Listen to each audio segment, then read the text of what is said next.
आज हम सुनेंगे भगवत गीता के अध्याय नंबर 3 का कर्मयोग भाग नंबर 14।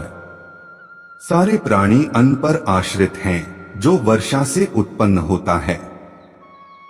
वर्षा यज्ञ संपन्न करने से होती है और यज्ञ नियत कर्मों से उत्पन्न होता है। भगवद गीता के महे टीकाकार श्री बलदेव विद्याभूषण इस प्रकार लिखते हैं। ये इंद्राद्यन्त्यावस्थित यज्ञं सर्वेश्वरं विष्णुमभ्यर्च्य तच्छेष्मश्नन्ति तेन तद्देहयात्रा संपाद्यन्ति ते सन्तः सर्वेश्वरस्य यज्ञपुरुषस्य भक्ताः सर्वकिल विषयैर अनादिकाल विवृद्धैर आत्मानुभव प्रतिबंधकैर निखिलैः पापैर विमुच्यन्ते। परमेश्वर जो यज्ञ पुरुष अथवा समस्त यज्ञों के भोक्ता कहलाते हैं, सभी देवताओं के स्वामी हैं और जिस प्रकार शरीर के अंग पूरे शरीर की सेवा करते हैं, उसी तरह सारे देवता उनकी सेवा करते हैं। इंद्र, चंद्र तथा वरुण जैसे देवता भगवान द्वारा नियुक्त अधिकारी हैं, जो सांसारिक कार्यों की देखरेख करते हैं।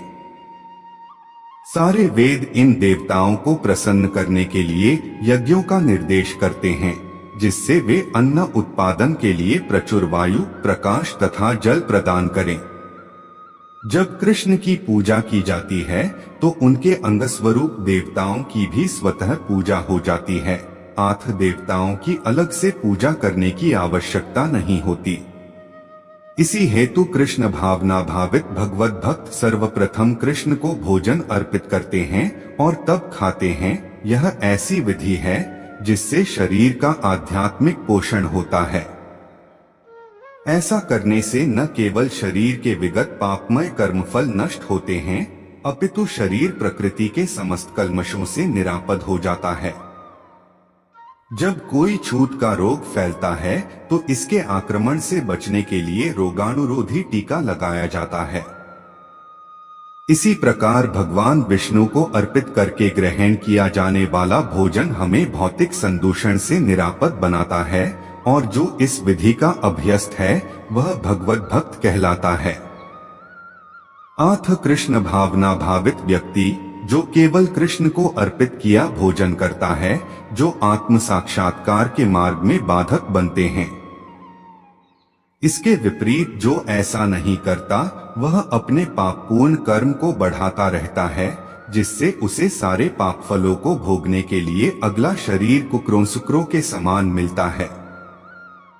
यह भौतिक जगत नाना कल्मशों से पूर्ण है और जो भी भगवान के प्रसाद को ग्रहण करके उनसे निरापद हो लेता है वह उनके आक्रमण से बाँख जाता है, किंतु जो ऐसा नहीं करता वह कल्मश का लक्ष्य बनता है।